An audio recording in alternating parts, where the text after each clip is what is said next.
It's been a little while since I've done a review of a watch from Spinnaker, and I think that might have been a mistake because this watch that they sent over is the best one that I've seen from them yet, but it's also the most expensive watch that I've reviewed from them. Today we're going to take a look at the Spinnaker Boettger. Let's check it out and see if it's worth it.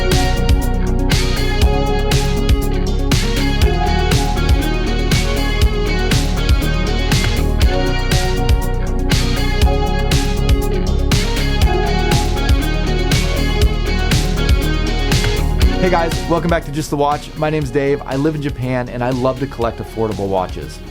And Spinnaker has always been a great brand to look at when it comes to affordable watches. Really cool vintage styling, clear callbacks to other historic dive watches, and fair prices. But today we'll be checking out a more premium watch from Spinnaker in the Boettger, which retails for around $690, so definitely pushing up kind of into a higher price tier than Spinnaker normally operates in. But like always, that $690 retail price is not the price you want to pay.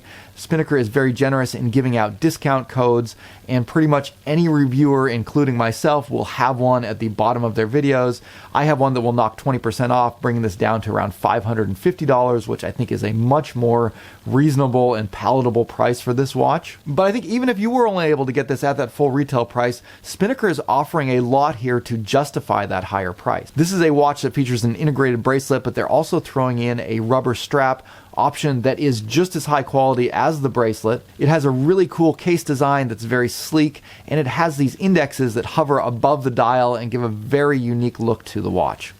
Now, this watch is a watch that Spinnaker gave me for free to keep, which is why you saw the paid promotions flag at the beginning of this video.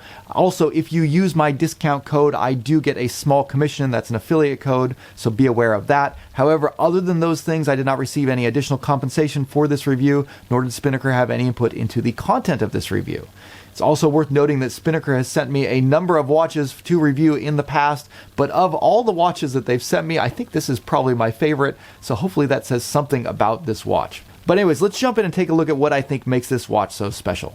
Watches with integrated straps or bracelets tend to be kind of in a category of their own. When a watch manufacturer decides to go with an integrated system like this, it's really going to define the design of the watch. I think the main benefit to this design choice is that the bracelet and the watch tend to come together in a more cohesive design, so it looks like one complete piece rather than two separate pieces. More traditional watches look at the watch itself and the strap as kind of two separate pieces. And a lot of times manufacturers will kind of cheap out on the bracelet or the strap, but on an integrated bracelet watch, the bracelet is a much more important part of the design and plays a really big part in the identity of the watch. The biggest drawback to an integrated bracelet system is that you usually have very limited options when it comes to changing to different straps. Normal aftermarket straps that fit on regular watches with lugs will not work with this watch. So you are going to be limited to the straps that Spinnaker provides for you, which again is very typical for watches with integrated bracelets or straps. But Spinnaker has just done an awesome job here in giving you two different strap options with this watch. They include both a metal bracelet and an integrated rubber strap, and you're able to swap these out yourself using a tiny screwdriver. Looking at the two strap options that they provided, I would say that the metal bracelet is good, but the rubber strap is excellent, and I definitely prefer it on the rubber strap. I think the rubber strap is more comfortable, and I think it suits the look of this watch. I feel like everything just flows together very nicely. I really like that ramp-like feature on the strap that flows perfectly into the connection point on the watch head. Features a solid, well-finished buckle and a tongue and groove system on the loose end of the strap that allows it to be tucked into the keeper securely. The strap is pretty long, which is going to be great for people with large wrists or if you wanted to wear this over a wetsuit, but might be a challenge for people with smaller wrists. The bracelet is good, but I was less impressed with that than the strap. Quality-wise, it feels on par with other bracelets that I've seen from Spinnaker. It feels very solid and well-built. You've got solid links, solid end links, a nice milled clasp. It's a good bracelet, but maybe not quite good enough for a watch in this price range. One thing I didn't like about it was the weight and the thickness of the bracelet. This is a very beefy bracelet for a watch that is kind of a more sleek and slim watch. It definitely feels like a lot of metal on your wrist and you can feel the weight of it. I also felt like this bracelet didn't really take advantage of the whole integrated look. It kind of looks like a normal watch on this bracelet. It does, however, have a nice taper to it with a maximum width of about 25 25.5 millimeters going down to 20 millimeters at the clasp. It's a good, solid option, and I think a lot of people will still prefer it on the bracelet over the strap, just depending on your personality and what you like out of the watch. And I won't complain too much about it because, again, they're giving you two options here with an excellent strap and a decent bracelet. So I'm overall pretty happy with that. I think the other part of this watch that really defines its character and personality are those floating markers that hover above the dial of the watch. It gives a really interesting kind of 3D effect, especially when you see the minute hand and the second hand actually passing underneath those markers. Now, Spinnaker is not the first one to come up with a watch that has markers like this. In fact, this one is probably heavily influenced by the Sinn 809. Some might even consider the Boettger an homage to the Sinn 809, but there are a lot of significant differences between the two. But these floating markers do bear a strong resemblance to those on the Sinn. They really make this watch fun to wear and fun to look at. The segmented handset is also nice. I like it. It's kind of a quirky, fun design. And on this edition, they've gone with a kind of baby blue minute hand that contrasts nicely against the orange dial. And when you turn off the lights, you get a nice surprise with the bicolor lume. The hands glow a very bright blue, while the markers are kind of a dimmer green. The brightness on the markers is a little bit of a disappointment. They don't last particularly long, and I suspect part of that could be a consequence of this design of hovering the markers so high above the dial and close to the underside of the crystal. They may not have been able to fill as much lume into them as you normally would. However, the hands are extremely bright with a lot of longevity.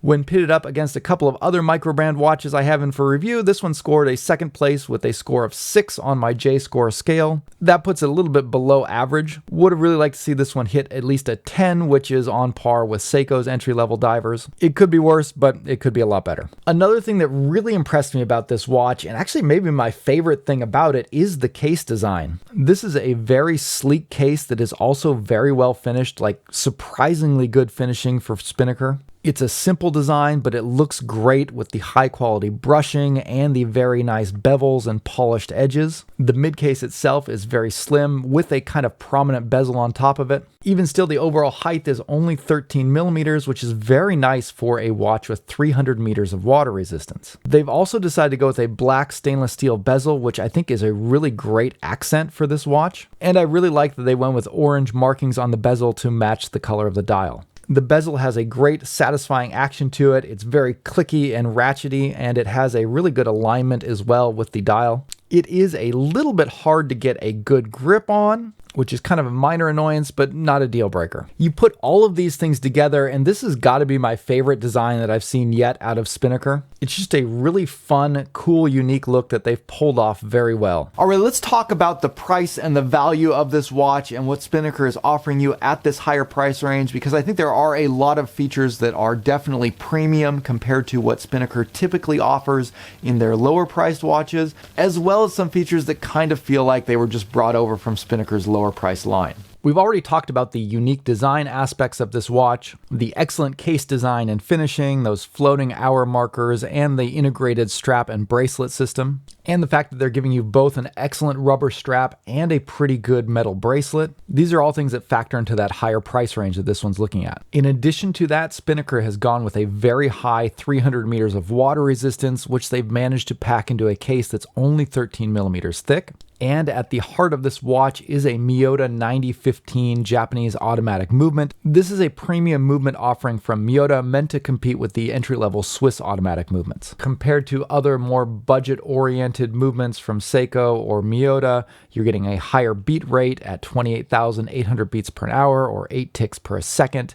You get generally better accuracy, snappier date changes at 12 o'clock, all packed into a very slim package that allows watches to be made thinner. The only thing that people tend to complain about on these watches is that the automatic rotor inside the case is unidirectional, which means that it will spin freely and sometimes very quickly if the watch is moved suddenly. And occasionally you'll notice that when it's on the wrist. But packed into this very sturdy and solid case, I didn't really ever feel that, so I don't think it's much of an issue here. Anyways, this Miyota 9015 automatic movement is something that you're typically going to find in watches priced between $450 and maybe $650. So it's a great choice for this watch. Finally, Spinnaker has done an excellent job with the packaging on this one. You get a premium kind of impact-resistant plastic case. It's definitely going to keep your watch safe in transit, and it's also a cool presentation box that carries all of the watch's extras. One interesting thing to note with that, they've included a spring bar tool and a little screwdriver, and I'm not 100% sure why. On the review unit that Spinnaker sent over, the bracelet and strap don't connect via spring bars, so you don't really need a spring bar removal tool. Instead, they connect via very small screws. And while Spinnaker did include a screwdriver with this watch, I found that it was too large to fit into the slot where the bracelet connection was. Likewise, the bracelet links are held together with push pins, not screw links, so you can't really use the screwdriver there either. What's really interesting is that if you look at the instruction manual that's included with this watch, that seems to suggest that the bracelet and strap are meant to connect via a spring bar and that the bracelet links are supposed to be screw links. So I'm not sure if those are some changes with this new version and the manual is still referencing an older model, or if I got a prototype version and they've since updated the production models to have a different configuration there. Well, I'm perfectly satisfied with the configuration that they went with for this watch. I'm a little bit confused as to why the manual and the tools don't seem to match up with that configuration. Overall, I think the retail price of $690 is reasonable, but again, don't pay that. Use somebody's discount code, get the 20% off, knock this down to $550-ish, and it's a much better value proposition. Even still in that $550 to $700 price range, there is going to be a lot of competition, so make sure you check around other brands. If you're going to be spending that much money on a watch, make sure this is the one that you want. But I do think Spinnaker has done a great job at justifying the price, and this is just a really cool, well put together watch.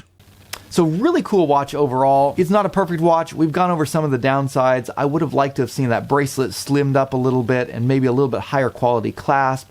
The bezel action is good, but it can be a little bit difficult to grip. And while the lume is at an acceptable level, I would have liked to have seen them go more premium and really boost the longevity of that. But I absolutely love that they have included two great strap options with this integrated watch. That's, I think, just a great killer feature here. It's a great overall kit and a really fun looking watch that Spinnaker's put together. Drop me a comment down below. Let me know what you think of this new release from Spinnaker. Let me know what you think of them kind of moving up into a sort of higher price range in the sort of mid-range area instead of the value price range. And if you are interested in getting some cool watch themed t-shirts or sweatshirts like this one here, you can pick them up at justthewatch.com. Thank you guys for watching, and I'll see you next time. Bye.